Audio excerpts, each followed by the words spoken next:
2011 model Tata നാനോവാണ്. നല്ല long സ്റ്റാർട്ടാണ് രാവിലെ start ചെയ്യുമ്പോൾ.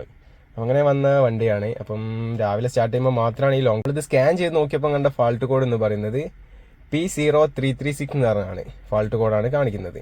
അത് ക്രാങ്ക് ഷാഫ്റ്റ് പൊസിഷൻ സെൻസറിൻ്റെയാണ് ഫാൾട്ട് കോഡാണ് കാണിച്ചിട്ടുണ്ടായിരുന്നത്.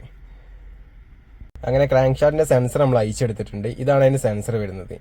ഈ സെൻസർ എന്ന് വെച്ചാൽ മാഗ്നറ്റിക് ടൈപ്പാണ് സാധനം വരിക. പക്ഷേ ഈ സെൻസർ ആണെങ്കിൽ ഇരുമ്പായിട്ടൊന്നും ഒട്ടുന്നില്ല. കണ്ടില്ലേ?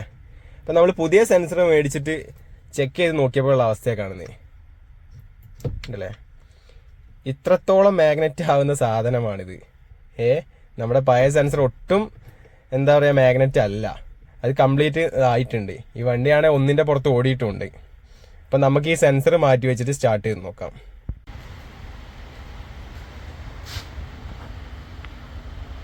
നമ്മുടെ സെൻസർ ഇതാ ഇവിടെയാണ് കേട്ടോ വരുന്നത്. 1,00,000 കിലോമീറ്റർ വണ്ടി ഓടിക്കണം. ഒന്നിൻ്റെ പുറത്ത് തന്നെ വണ്ടി ഓടിയിട്ടുണ്ട്. നമുക്ക് ഇനി സ്റ്റാർട്ട് ചെയ്ത് നോക്കാം എന്താ അവസ്ഥ എന്നുള്ളത്.